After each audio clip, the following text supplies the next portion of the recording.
Yo, yo, yo. I don't know, y'all watch it. I'm an avid Peacemaker watcher, man. It's 6 o'clock. The episode don't drop till 9 o'clock. We got time. I'm I'm ready to engage in whatever they got for us.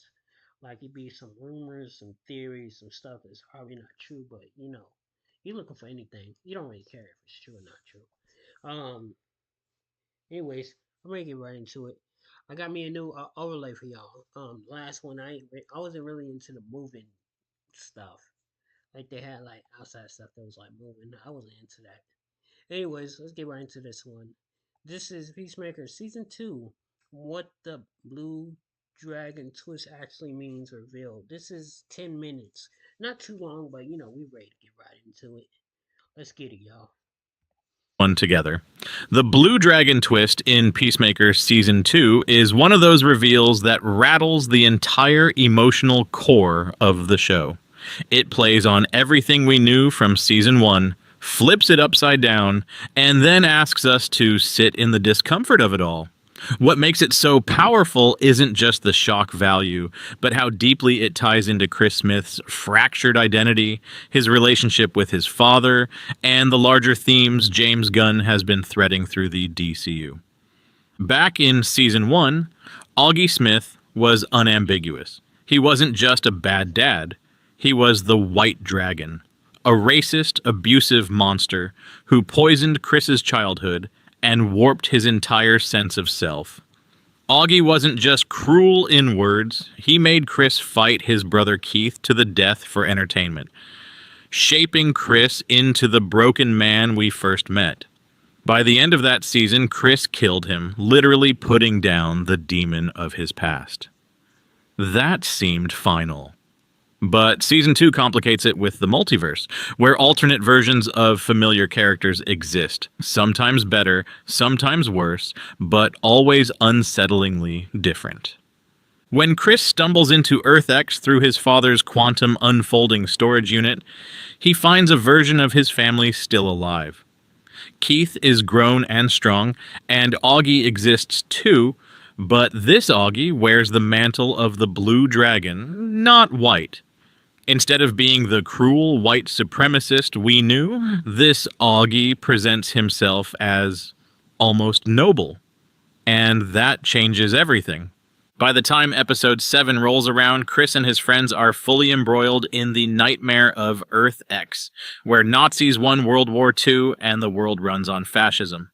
It's a horrifying mirror universe full of swastika flags and Mein Kampf on every coffee table. Chris, at first blinded by the comforting presence of his family, doesn't even notice the fascist horror around him until Harcourt forces him to see it. But then comes the biggest curveball. Augie, too, the Blue Dragon, insists he's not a Nazi. He tells Chris and the others that while he lives in a Nazi-controlled world, he doesn't align himself with their ideology. He claims he fights what injustices he can, turns a blind eye to the ones he can't, and just tries to survive. In his words, he's not the monster Chris knew. He's something closer to a weary, pragmatic man trying to make the best of an impossible world. This is where the twist cuts deepest. Because if it's true, then Chris has to face the reality that somewhere, in some version of the universe, his father could have been a decent man. Not perfect, maybe still morally compromised, but not the hateful tyrant who defined his life. That realization forces Chris to confront his trauma in a brand new way. And just as quickly as the show dangles this possibility, Vigilante shatters it. Without listening, without considering the nuance, Adrian bursts into the room and stabs Blue Dragon dead. To him, this is simple. Augie Smith in any form is dangerous, and Chris needs to be freed from him. But the fallout is devastating.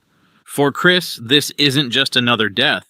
It's reliving the trauma of killing his father all over again, except worse, because this time the man he's losing might have actually been good. The weight of that choice crushes him. He breaks down, unable to stomach the sight of Keith and Augie dying again in front of him, unable to process whether his friends are protecting him or just destroying the only glimpse of redemption his family ever had. The irony is brutal. Vigilante thinks he's helping Chris by cutting away a poisonous influence, but instead he deepens Chris's guilt and confusion. Chris cries out, "What if we're just as bad as them?" A line that stings because it's the heart of his struggle. He's always lived under the shadow of killing in the name of peace, never sure if that makes him any different from the people he fights. This is the uncomfortable question the twist leaves us with. The show deliberately muddies the waters. On one hand, Augie too lived in a Nazi-run world and benefited from its oppression. His wealth, his comfort, his position, all of it was built on the backs of others' suffering. Saying, "I only fight the battles I can," while sitting comfortably in a fascist regime feels, frankly, like cowardice. A moderate Nazi is still a Nazi. He wasn't marching in the streets with the Sons of Liberty, but he wasn't tearing the system down either. He was complicit. And yet, the show plays it softer than that. His interactions with Chris are full of surprising compassion. He tries to reason with Keith instead of fueling his rage. He offers to help Chris and his friends leave without violence. He even speaks of wanting to make a positive impact before he dies. Whether that was genuine or just a cover to protect his interdimensional secret, we'll never know, because Vigilante cut that thread short. That ambiguity is the whole point. Blue Dragon becomes a mirror for Chris's own dilemma. Can someone soaked in violence and hatred ever truly change? And if so, what does it mean when the world won't give them the chance to prove it? The Blue Dragon twist isn't just about Augie. It's about Chris and how he defines himself going forward. Season 1 ended with him hallucinating his father, suggesting he'd never fully escape his grip. Season 2 twists the knife further by showing him a father who could have been different. It's almost cruel storytelling, giving him hope, then ripping it away, but it's also the push Chris needs to stop defining himself through his father's sins. By the end of episode 7, Chris is shattered. He lets himself get arrested, hands over the portal device, and resigns to prison, calling himself the Angel of Death. That's not a man free of his father's influence.